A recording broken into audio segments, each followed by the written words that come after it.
En este video voy a tratar el tema de los juegos expresivos, o yo creo que serían más como juegos de autor, ¿no? Son juegos que no son tan comunes, pero de vez en cuando nos encontramos con alguna joyita que llama la atención, no porque se centra en un género en específico o con unas mecánicas definidas, sino que es creado el videojuego desde el punto de vista, desde los sentimientos de la persona. Puede ser tanto desde el creador del videojuego o a los sentimientos que le va a tocar al jugador, ¿no? Al momento en que esté jugando. Es una forma relacionada de videojuego, aquel que busca transmitir una emoción o idea o concepto, y ya sea con una intención directa o una interpretación que emerge del jugador. Esta idea de expresión artística suele relacionarse con disciplinas como la música o el cine o la literatura o la pintura, es decir, en las artes en general y no tanto con los videojuegos. Sin embargo, cada vez más diseñadores están utilizando los videojuegos como una herramienta para comunicar sentimientos y perspectivas y experiencias y todo ese tipo de cuestiones. Tenemos un juego que se llama Queers in the Love at the End of the World de Anna Entropy, y que es un videojuego basado en texto e hipervínculos en el que el jugador tiene solo 10 segundos para tomar decisiones en un escenario donde el mundo está a punto de acabar. Tú puedes intentar besar a tu pareja, mirar el cielo, decir algo importante, pero el tiempo se agota rápido. Entonces, al reiniciarlo, los jugadores pueden explorar caminos no tomados, ¿no? Obviamente. Entonces, esto te genera una experiencia de urgencia o de pérdida o de deseo o de ansiedad o de arrepentimiento. Y este juego utiliza elementos mínimos, ¿no? Es puro texto y un temporizador, básicamente. Así está diseñado. Pero te logra transmitir temas, ¿no? Según lo que tú vas leyendo o como vas interactuando, te transmite diferentes temas, dada la fugacidad del momento, porque se te va a estar acabando el tiempo. Y lo que dejamos sin decir, pues nos impacta a nosotros como jugador. Yo creo que radica, no sé, es el secreto del videojuego ese. Es una manera diferente de ver el diseño de videojuegos. Y este juego también es una obra expresiva tanto desde la intención de su creadora como desde las elecciones del videojugador. Tenemos otro juego que se llama Deadbolt, que es de Elizabeth Sampat. Y es un juego de rol de mesa enfocado en la introspección y la comunicación interpersonal. Empieza con una dinámica en la que los jugadores evalúan aspectos de sus compañeros. ¿Quién es más intimidante, más bello, más desconocido, más carismático, con más experiencia, etcétera, etcétera, etcétera? Y luego, mediante preguntas en sobres, se desencadenan conversaciones íntimas. En una tercera etapa, los jugadores escriben comentarios o preguntas personales en tarjetas que serán leídas solo al finalizar la partida.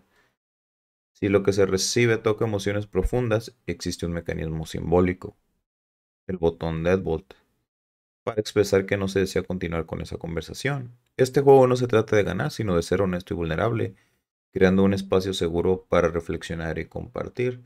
Supongo que este tipo de videojuegos, este, a- am, lo que yo creo que intentan hacer es como, no son videojuegos en sí como los típicos videojuegos que jugamos nosotros en consolas, sino que sirven como para terapias, ¿no? Para algunas personas. Porque sí, señores, los videojuegos también, o tú puedes crear más bien un videojuego para que sirva como terapia a algunas personas. A veces muchas personas no son honestas consigo mismas y no le vas a contar al terapista directamente. Pero cuando tú estás jugando con un videojuego, pues no le tienes que contar nada a nadie. El videojuego te está haciendo, te puede ayudar como terapia en esas fases. Es por eso que yo creo que ese es uno de los buenos puntos que tienen estos videojuegos expresivos, ¿no? O de autor, o de nicho, hasta cierto punto. Entonces, ¿cómo vamos a aplicar esto en el diseño de videojuegos?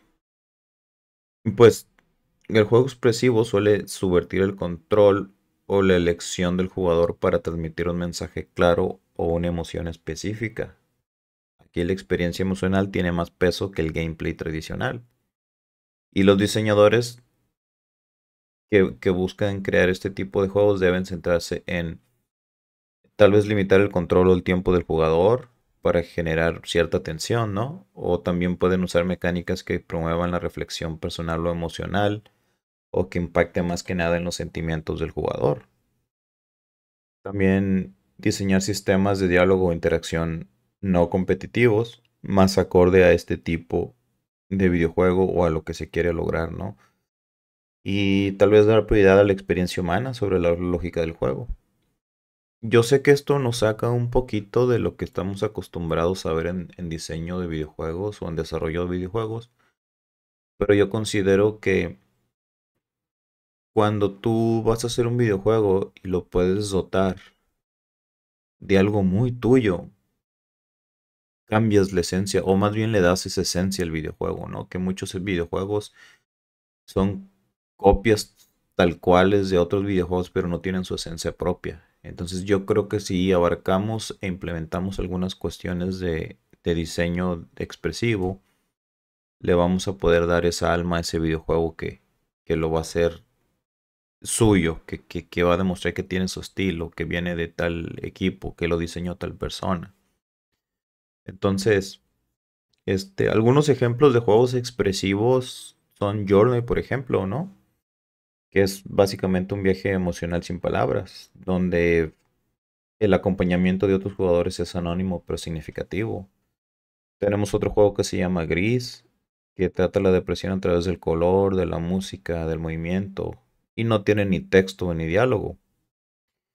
También tenemos uno de estos juegos que en su momento a mí me llamó la atención, que se llama That Dragon Cancer, donde el diseñador del videojuego pues te cuenta cómo fue su duelo, ¿no? Ante la muerte de un hijo. Y ese videojuego pues te toca un tema que no es algo común, vaya. Nosotros podemos ver personajes, ¿no? Que se mueren en los videojuegos, familias. em, yo me acuerdo mucho hay un personaje en el Final Fantasy VI que se llama Cian, si bien recuerdo, que es un caballero donde el Kafka le envenena en el agua y se muere su familia. Y el personaje se enoja y empieza a hacer su, su despapalle, ¿no? Para todos lados. Yo me acuerdo mucho de eso y era un videojuego de 2D, ¿no? Pero este videojuego que les digo, pues te lo está contando, te está contando la historia de la persona que tiene el duelo con eso que le pasó.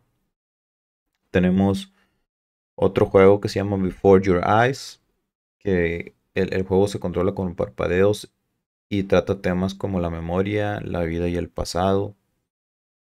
El otro juego que creo que es más mainstream, que es Life is Strange también. Es más tradicional, pero tiene fuertes elementos expresivos sobre la amistad y el trauma y las decisiones morales. Hay muchos otros juegos que toman eh,